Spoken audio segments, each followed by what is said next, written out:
UN और America दोनों ने खुलकर चिंता जताई है और सीधे तौर पर मोहम्मद यूनुस की अंतरिम सरकार से जवाब मांगा है।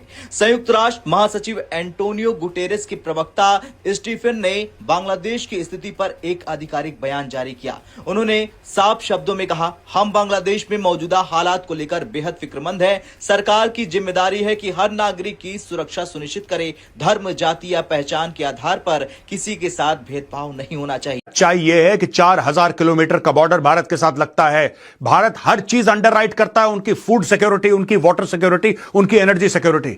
ये जो उछलते हैं ना टेक्सटाइल के ऊपर, रॉ मटेरियल भारत से आता है, नलबंद करो इनका।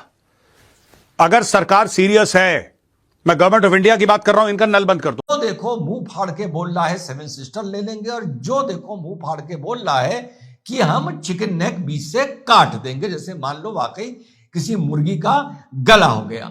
तो साहब इसके चलते बांग्लादेश ने भी जो वीजा सर्विसेज थी वो सैनिडाए उन्होंने ब्लॉक कर दी हैं। फिलहाल बांग्लादेश एम्बेसी में यूं माने की ताला लग गया है। जब एक स्टूडेंट लीडर को गोली मारी जाती है और कुछ ही दिन बाद एक और स्टूडेंट लीडर पर अटैक होता है, तो सवाल लॉ एंड ऑर्डर पर जरूर खड़े होते हैं। बल्कि ये ना कहें कि लॉ एंड ऑर्डर पर ही नहीं, बल्कि सवाल होता है कि ये कोइंसिडेंस है या फिर एक नया पैटर्न। बांग्लादेश के अंदर कैंपेन चल रही है कि इंडिया हमारे मुल्क में इंटरवीन कर रहा है। एक बात, इंडिया आउट कैंपेन और इन सारी चीजों में आप इसका डर मत रखो अपने दिल में कि रिश्ते खराब होंगे। आज की तारीख में अच्छे हैं रिश्ते, आज की तारीख में रिश्ते अच्छे हैं बांग्लादेश से। आपने सब कुछ करके देख लिया, आपने उनको हर साल पैसे देके देख लिया। Government of India gives hundreds of crore of rupees to Bangladesh every single year. Global politics में एक रूल होता है, जब दुनिया चुप रहती है तब समझ जाओ सब नॉर्मल है। लेकिन जब यूनाइटेड नेशंस खुद बोलने लगे तो मतलब सीन सीरियस है। बांग्लादेश के केस में भी वही हो रहा है। यूएन का स्टेटमेंट सिर्फ एक अपील नहीं था, बल्कि एक वार्निंग थी। लॉ एंड ऑर्डर को लाइटली मत लो, वरना इंटरनेशनल प्रेशर और बढ़ेगा। ये भी कोइंसिडेंस नहीं है कि इसी टाइम अमेरिका का स्टैंस भी इंडिया के साइड में क्लियरली अलाइन करता दिख रहा है। वॉशिंगटन से मिलने वाले सिग्नल्स एक बात बोल रहे हैं, साउथ एशिया में इंस्टेबिलिटी किसी को अफोर्ड नहीं है और माइनॉरिटीज पर अटैक बिल्कुल अनएक्सेप्टेबल है। मतलब सीधी सी बात, दुनिया ये पूछ रही है बांग्लादेश कंट्रोल में नहीं है, और नहीं है तो इसके पीछे किसका हाथ है और कौन है जिसकी वजह से ये सब हो रहा है। सीधा सा दिख रहा है दोस्तों, मोहम्मद यूनुस ही है जो ये सब करवा रहा है, जो इंटरिम गवर्नमेंट में अभी बैठे हुए हैं और बांग्लादेश में हालातों को सही नहीं करवा पा रहे। इलेक्शन का प्रेशर अलग, इंटरनल वायलेंस अलग, और ऊपर से इंटरनेशनल स्पॉटलाइट। इंटरिम गवर्नमेंट के लिए सिचुएशन और टाइट हो चुकी है। यूएन कह रहा है कि इन्वेस्टिगेशन प्रॉपर्ली करो, अमेरिका कह रहा है स्टेबिलिटी लाओ, और इंडिया काल्मली बस ऑब्जर्व कर रहा है। कभी कभी साइलेंस भी पावर होती है दोस्तों।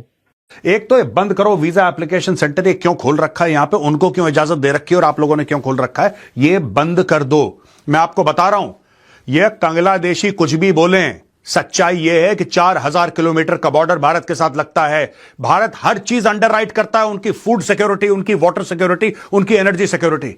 ये जो उछलते हैं ना टेक्सटाइल के ऊपर, रॉ मटेरियल भारत से आता है, नलबंद करो इनका। अगर सरकार सीरियस है, मैं गवर्नमेंट ऑफ इंडिया की बात कर रहा हूं, इनका नलबंद कर दो।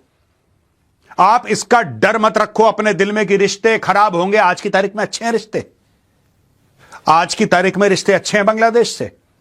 आपने सब कुछ करके देख लिया, आपने उनको हर साल पैसे देके देख लिया। Government of India gives hundreds of crore of rupees to Bangladesh every single year. आपने इनको बिजली, पानी, खाना, मदद, रॉ मटेरियल सब कुछ देके देख लिया। ये ना शुक्रे। देखो, सांप का बच्चा जो है ना, उसको दूध पिलाओगे तो बड़ा होके नाग बनेगा, वो खरगोश नहीं बनेगा। ये गलत फहमी है। आप नल बंद कर दो। उनसे बोलना कि तुम्हारा बाप है चीन, चीन से ले लो यार। तुम्हारा बाप है ना चाइना, चाइना से लेके देखो, फिर मजा आए। आप बंद कर दो एक बार नल। इनकी ज्योग्राफी ऐसी है, मैं बता रहा हूं, ये तुम्हारे पैर पड़ेंगे। ये इनकी ज्योग्राफी ऐसी है, ये they don't, China will not support them. दोस्तों, बड़े देशों को गलतफहमी थी कि हम भारत से पंगा लेंगे और चाइना सपोर्ट में आएगा। यही गलतफहमी मालदीव्स को थी, राइट? यही गलतफहमी मालदीव्स को थी जब वो तीन उसके मंत्री थे मोहम्मद मुइजू के, जिन्होंने मोदी जी को उल्टा सीधा बोला, भारत को उल्टा सीधा बोला, पैरों पे गिर गया 8 महीने के बाद। आज की तारीख में कह रहा है कि नहीं, मालदीव्स का जो दिवस होता है हमारा नेशनल डे, उसमें मोदी जी आप चीफ गेस्ट बन के आइए। यही बंदा जो पहले बीजिंग चला गया था और भारत से कह रहा था कि डोंट बुली, हमें तुम बुली मत करो, हम चाहे छोटे हैं, हम तुम्हें देख, ये मालदीव्स, ये भौंक रहा था मुइजू।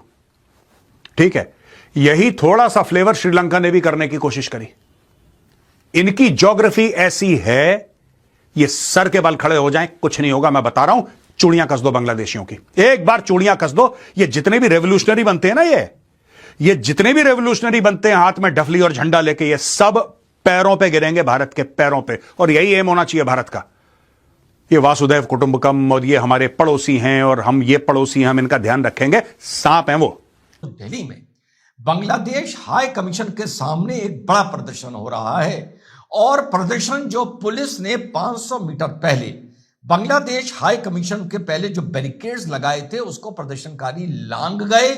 लाठीचार्ज की नौबत आ गई है। हल्का लाठीचार्ज बल प्रयोग भी किया है पुलिस ने और वो लगभग 100 मीटर तक बांग्लादेश हाई कमीशन तक पहुंच गए हैं। और शायद जब तक ये रिकॉर्डिंग खत्म हो या आप लोग देख रहे हो, दिल्ली में ये प्रदर्शन चल रहा है। कल जिस तरीके से हम लोगों ने आपको बताया था, ये आपको पता भी होगा, नॉर्थ ईस्ट में अगरतला में कितने बड़े बड़े वहां पर डिमॉन्स्ट्रेशंस हो रहे हैं, जो हाल में दीपू चंद्र दास की निर्मम हत्या करी गई। और जो एक माहौल बन रहा था इस हत्या के अलावा पिछले 6-8 महीने से, कि जो देखो मुंह फाड़ के बोल रहा है 7 सिस्टर ले लेंगे और जो देखो मुंह फाड़ के बोल रहा है कि हम चिकन नेक बीच से काट देंगे, जैसे मान लो वाकई किसी मुर्गी का गला हो गया। तो साहब, इसके चलते बांग्लादेश ने भी जो वीजा सर्विसेज थी वो सैनिटाइज उन्होंने ब्लॉक कर दी हैं। फिलहाल बांग्लादेश एम्बेसी में यूं माने कि ताला लग गया है। अब साथियों, ये तो एक पहलू है। दूसरा पहलू यह है कि पाकिस्तान का जो डिफेंस पैक्ट सऊदी अरेबिया के साथ हुआ है, attack on one is attack on another, तो वहां पर कोई इसकी धरातल पर इसकी कोई वैल्यू नजर नहीं आती, क्योंकि पाकिस्तान और बांग्ला और सऊदीया का पहले से भी एक मिलिट्री कॉपरेशन का रिलेशन था, लेकिन वो अब सिर्फ उसने एक फॉर्मल एक रूप ले लिया एक पैक्ट के चलते। तो मैंने आपसे यही कहा था कि भले पाकिस्तान और हिंदुस्तान में कुछ भी होता रहे, सऊदी अरेबिया। दोस्तों, बांग्लादेश ने एक स्ट्रेटेजिक मिसकैलकुलेशन कर रखी है। इंडिया के साथ टेंशन बढ़ाकर ये सोचना कि ग्लोबल रिएक्शन न्यूट्रल रहेगा, ये गलत रीडिंग थी। रियलिटी ये है कि इंडिया आज सिर्फ एक नेबर नहीं बल्कि एक रीजनल एंकर है, और जब एंकर मूव नहीं करता तो बाकी सबको एडजस्ट करना पड़ता है। इस पूरी कहानी का हिडन मैसेज यही है, इंटरनेशनल रिलेशंस में इमोशंस नहीं चलते। यूएन और अमेरिका दोनों ने इनडायरेक्टली ये क्लियर कर दिया है कि इंडिया के अगेंस्ट नैरेटिव पुश करना इजी नहीं होगा। जो भी लू तोड़ रहा है, जो भी वायलेंस को जस्टिफाई कर रहा है, उसे जवाब देना ही पड़ेगा। बांग्लादेश में हम जानते हैं अभी हालत बहुत ज़्यादा खराब हो चुकी है। पहले हमने देखा उस्मान हादी की हत्या, उसके बाद एनसीपी नेता को गोली मार दी गई। अब दोस्तों, बांग्लादेश के अंदर प्रोटेस्ट जो है वो चरम सीमा पर है। इसी के साथ साथ दोस्तों, बांग्लादेश के हाई कमिश्नर कोई भी जवाब नहीं दे रहे, और बांग्लादेश के अंदर जो हिंदू है वो भी काफ़ी ज़्यादा अनसेफ फील कर रहे हैं। बांग्लादेश की एम्बेसी के बाहर भारत के अंदर प्रोटेस्ट हो रहे हैं, सभी लोग वहां पर पहुंच रहे हैं और सिर्फ एक ही मांग कर रहे हैं कि हिंदुओं को सलामत रखा जाए। अब देखना ये होगा दोस्तों कि कैसे बांग्लादेश एक्शन लेता है और कैसे शांति कायम करता है अपने देश के अंदर, वरना हालात और भी ज़्यादा बद से बदतर हो जाएंगे।